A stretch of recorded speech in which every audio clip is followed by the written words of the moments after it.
जय श्री कृष्ण दोस्तों, life style with God में आपका स्वागत है।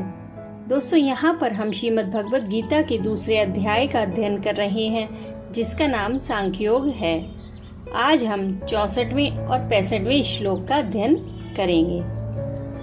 भगवान ने पिछले श्लोक में मन सहित इंद्रियों को वश में न करने वाले मनुष्य के पतन का क्रम बतलाया। अब भगवान स्थित प्रज्ञ योगी कैसे चलता है, इस चौथे प्रश्न का उत्तर आरंभ करते हुए पहले दो श्लोकों में जिसके मन और इंद्रियां वश में होते हैं, ऐसे साधक द्वारा विषयों में विचरण किए जाने का प्रकार और उसका फल बतलाते हैं। राग द्वेष वियुक्तस्तु विषयानिन्द्रियश्चरन् आत्मवश्यैर् विधेयात्मा प्रसाद मधिगच्छति।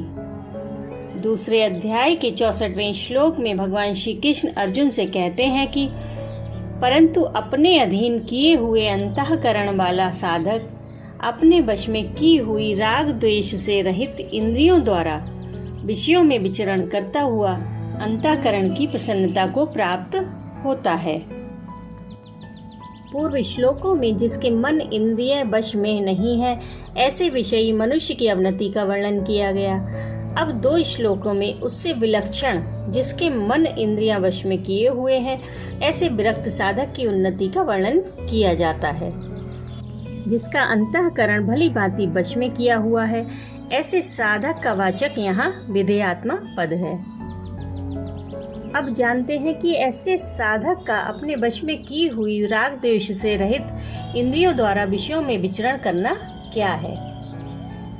साधारण मनुष्य की इंद्रियां स्वतंत्र होती हैं, उनके वश में नहीं होती।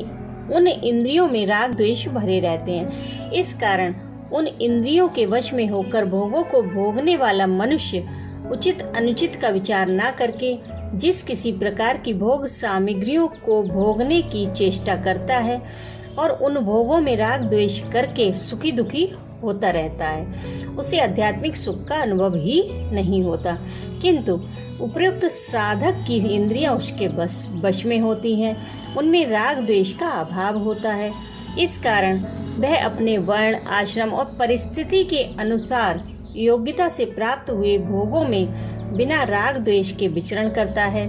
उसका देखना, सुनना, खाना, पीना, उठना, बैठना, चलना फिरना आदि समस्त इंद्रियों के व्यवहार नियमित और शास्त्र विहित होते हैं। उसकी सभी क्रियाओं में राग द्वेष, काम, क्रोध और लोभ आदि विकारों का अभाव होता है।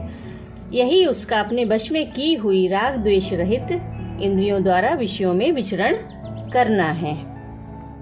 अब प्रश्न यह है कि इंद्रियों से विषयों का संयोग न होने देना, यानी बाहर से विषयों का त्याग, इंद्रियों का संयम और इंद्रियों का राग द्वेष से रहित हो जाना, इन तीनों में श्रेष्ठ और भगवत प्राप्ति में विशेष सहायक कौन है।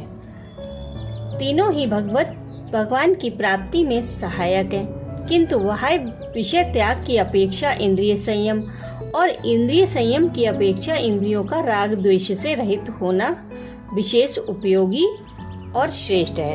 यद्यपि बाह्य विषयों का त्याग भी भगवान की प्राप्ति में सहायक है, परंतु जब तक इंद्रियों का संयम और राग द्वेष का त्याग ना हो, तब तक केवल बाह्य विषयों के त्याग से विषयों की पूर्ण निवृत्ति नहीं हो सकती और न ही कोई सिद्धि प्राप्त होती है। ऐसी बात भी नहीं है कि बाह्य विषय त्याग किए बिना इंद्रिय संयम हो ही नहीं सकता, क्योंकि भगवान की पूजा, सेवा, जप और विवेक, वैराग्य आदि दूसरे उपायों से सहज ही इंद्रिय संयम हो जाता है। और इंद्रिय संयम हो जाने पर अनायास ही विषयों का त्याग किया जा सकता है। इंद्रिया जिसके वश में है, वह जब चाहे जिस विषय का चाहे त्याग कर सकता है। इसलिए वह विषय त्याग की अपेक्षा इंद्रिय संयम श्रेष्ठ है।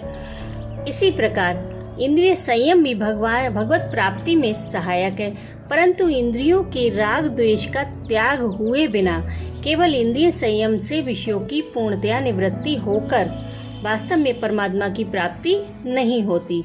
और ऐसी बात भी नहीं है कि वह विषय त्याग की तथा इंद्रिय संयम हुए बिना इंद्रियों के राग द्वेष का त्याग हो ही नहीं सकता, क्योंकि सत्संग, स्वाध्याय और विचार द्वारा सांसारिक भोगों की अनित्यता का भान होने से तथा ईश्वर कृपा और भजन ध्यान आदि से राग द्वेष का नाश हो सकता है।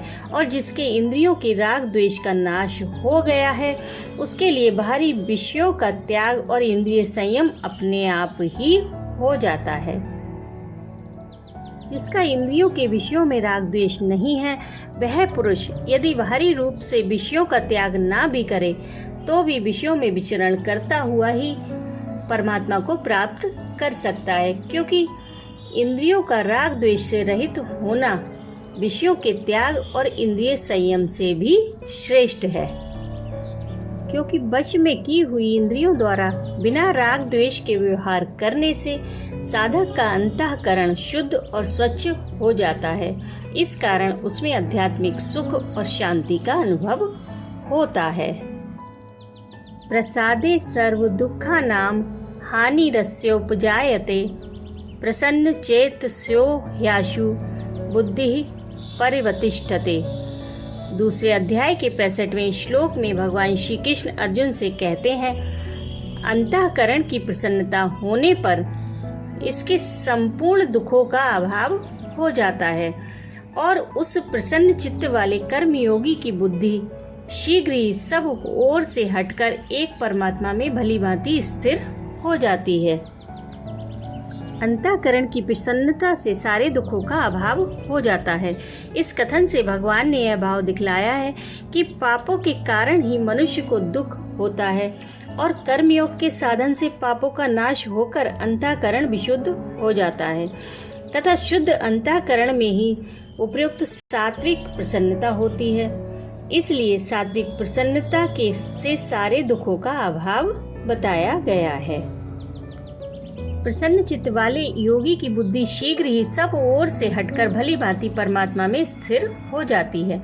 इस कथन से भगवान ने यह भाव दिखलाया है कि अंतःकरण के पवित्र हो जाने पर जब साधक को आध्यात्मिक प्रसन्नता प्राप्त हो जाती है, तब उसका मन क्षण भर भी उस सुख और शांति का त्याग नहीं कर सकता।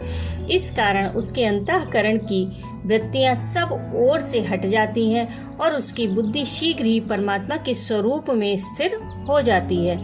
फिर उसके निश्चय में एक सच्चिदानंद घन परमात्मा से भिन्न कोई वस्तु नहीं रहती।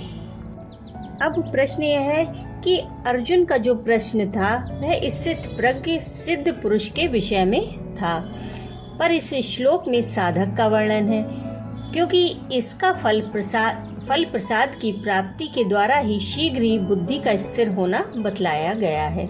अतः अर्जुन के चौथे प्रश्न का उत्तर इस श्लोक में कैसे माना जा सकता है। यद्यपि अर्जुन का प्रश्न साधक के संबंध में नहीं था, परंतु अर्जुन साधक हैं और भगवान उन्हें सिद्ध बनाना चाहते हैं। अतः सुगमता के साथ उन्हें समझाने के लिए भगवान ने पहले साधक की बात कहकर अंत में 71वें श्लोक में उसका सिद्ध में उपसंहार कर दिया है। अर्जुन के प्रश्न का पूरा उत्तर तो उस उपसंहार में ही है। उसकी भूमिका का आरंभ इन्हीं श्लोकों से शुरू हो जाता है। अतः अर्जुन के चौथे प्रश्न का उत्तर यहीं से आरंभ होता है। राधे राधे।